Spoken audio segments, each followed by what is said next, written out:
ဒီကောင်မလေးဟာစကားမပြောနိုင်တဲ့ချစ်သူလေးရဲ့ဂုဏ်သိက္ခာမထိခိုက်စေဖို့3နှစ်တိုင်သူကိုယ်တိုင်လည်းစကားမပြောနိုင်တဲ့သူလိုဟန်ဆောင်နေခဲ့တယ်။သူမကနေ့မနာညနာအလုပ်လုပ်ပြီးငွေရှာကချစ်သူရဲ့အတန်ကျိုးကိုကုသပေးနိုင်ခဲ့တယ်။ဒါပေမဲ့သူမဟာကိုတကယ်စကားပြောနိုင်ကြောင်းဝန်ခံတော့မဲနေမှာပဲချစ်သူကအကြောင်းရဲ့အလှဆုံးကောင်မလေးနဲ့နမ်းရှိုက်နေတာကိုမျက်စိရှိတင်မြင်လိုက်ရတယ်။အဲ့ဒီကောင်မလေးကလူအများရှိမှာပဲသူ့ကိုချစ်ကြောင်းဖွင့်ဝန်ခံခဲ့ပြီးအတန်းဖော်အားလုံးကလည်းသူတို့နှစ်ယောက်ကိုတွဲကြဖို့အားပေးနေကြတယ်။ကောင်လေးကအချစ်ဝန်ခံချက်ကိုလက်ခံတော့မဲ့အချိန်မှာပဲအနှဲငယ်ကွာမှာရက်ကြည့်နေတဲ့ကောင်မလေးကိုတွေ့လိုက်ရတယ်။သူကအလင်းစလိုကောင်မလေးကိုတိတ်ဆိတ်တဲ့နေရာတစ်ခုစီခေါ်သွားပြီးသူနဲ့အဲ့ဒီကောင်မလေးကြားဘာမှမရှိဘူးလို့အချက်တကွဲနဲ့ရှင်းပြခဲ့တယ်။အဲ့ဒီအချိန်မှာပဲကျောင်းသားလေးကလိုက်လာပြီးသူ့အချစ်ကိုလက်ခံပေးဖို့ထပ်မံတောင်းဆိုခဲ့တယ်။ကောင်မလေးကဘေးမှာရှိနေသေးတာကြောင့်ကောင်လေးကနူးနူးညံ့ညံ့နဲ့မြင်လိုက်ပြီး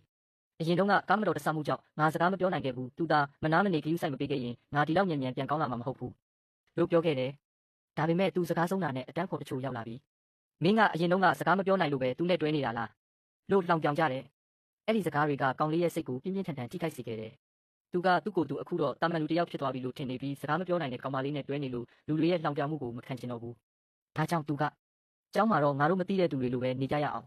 လို့ပြောပြီးကျောင်းသားလေးရဲ့လက်ကိုဆွဲကာထွက်သွားခဲ့တယ်။ကောင်မလေးကတော့သူချစ်ရတဲ့လူရဲ့စိတ်ကဒီလောက်မြန်မြန်ပြောင်းလဲသွားလိမ့်မယ်လို့မထင်ခဲ့ဘူး။သူမရဲ့စိတ်ထဲမှာသူတို့ပထမဆုံးတွေ့ခဲ့တဲ့နေ့ကိုပြန်တတိယလာတယ်။အဲ့ဒီတုန်းကကောင်လေးဟာစကားမပြောနိုင်လို့ဖခင်ရဲ့စွန့်ပစ်ခြင်းကိုခံခဲ့ရပြီးအိမ်ကနေတောင်နှင်ထုတ်ခံခဲ့ရတယ်။စိတ်ပြက်လွန်းလို့ကိုအဆုံးစီရင်ဖို့စူးစမ်းခဲ့တဲ့အချိန်မှာကောင်မလေးကကိုတက်ကိုတောင်မငဲ့ကွက်ပဲသူ့ကိုကယ်တင်ပေးခဲ့တယ်။ပြီးတော့သူ့ဂုဏ်သိက္ခာမထိခိုက်စေချင်လို့ကိုယ်တိုင်လည်းစကားမပြောနိုင်တဲ့သူလိုဟန်ဆောင်ခဲ့တယ်။နောက်ပိုင်းသူတို့ချစ်သူတွေဖြစ်လာခဲ့ကြပြီး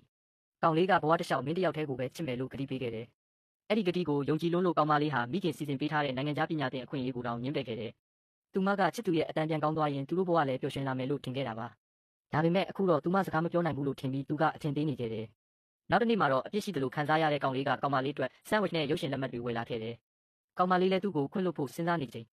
ကျောင်းသားလေးကဗိုက်စာလိုက်တာ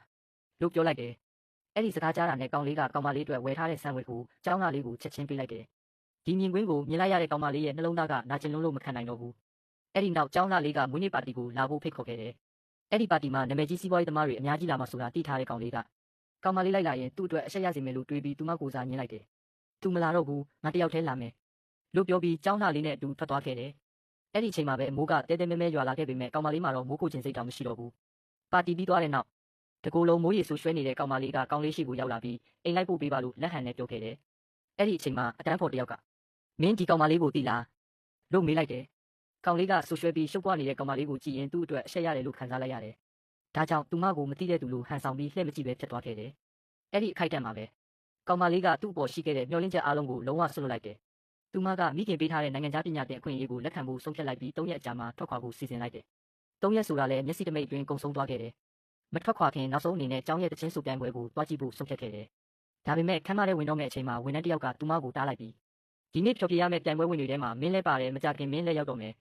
လို့ပြောလိုက်တယ်။ကောင်မလေးကအံ့ဩသွားခဲ့ပြီးဘာဖြစ်နေလဲဆိုတာလုံးဝနားမလည်နိုင်ခဲ့ဘူး။တစ်ဖက်မှာတော့ကျောင်းသားလေးကအောင်နိုင်သူတယောက်လိုအပြုံးနဲ့ကြည့်နေခဲ့တယ်။အမှန်တော့ကောင်မလေးကိုလူအများရှိမှအဆက်ရစေဖို့ကျောင်းသားလေးကသူ့မနာမည်နဲ့တချင်းစုပြိုင်ပွဲမှာတိတ်တဆိတ်စည်ရင်သွင်းထားခဲ့တာပဲဖြစ်တယ်။